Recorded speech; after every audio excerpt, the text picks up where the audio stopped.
আসসালামু আলাইকুম। সবাই কেমন আছেন? আশা করি যে যেখানে আছেন সবাই খুব ভালো আছেন আলহামদুলিল্লাহ। আমিও ভালো আছি।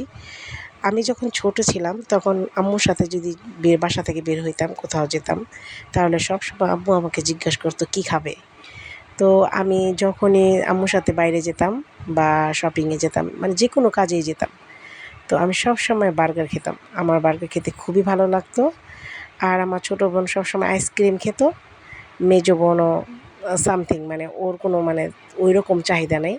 আমাদের ২ জনেরটা দেখে, দেখে ও একটা খেত। তো এখন আমরা বড় হয়ে গেছি। আম্মুকে নিয়ে যদি আমি এখন কোথাও বেরোই, তো আম্মুকে আমি জিজ্ঞেস করি, "তুমি কি খাবা?" তো এখন আবার আমার আম্মু সবসময় বলে আমি হালিম খাবো। মানে আম্মু হালিম খেতে চায় না, বলে না আসলে। কিন্তু আমি জানি আমার আম্মুর অনেক পছন্দ হালিম।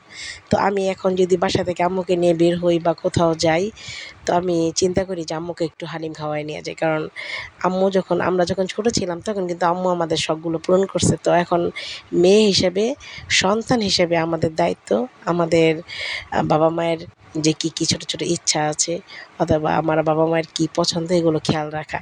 তো আমি সবসময় চেষ্টা করি বড় মেয়ে হিসাবে আমার আম্মুর এই জিনিসটা খেয়াল রাখতে। আ আমার কাছে খুবই ভালো লাগে। তো যাই হোক, সবাই আমার আব্বু-আম্মুর জন্য দোয়া করবেন। আর শুধু আমি না, সবাইকেই বলতেছি নিজের বাবা-মায়ের সবসময় খেয়াল রাখবেন। তো যখন বাইরে খাওয়া-দাওয়া শেষ তখন আসার সময় আবার চাহাত মামুনের জন্য নিয়ে আসলাম। কারণ ও আজকে বের হয় নাই। আজকে আমি আর আমার আম্মুই শুধু বের হইছি। তো চাহাত মামুনি আর আমার ছোট ভাইটা বাসায় ছিল। তো তাদের জন্য হালিম আর পুরি নিয়ে আসলাম। তো সময়টা ভালোই কাটলো।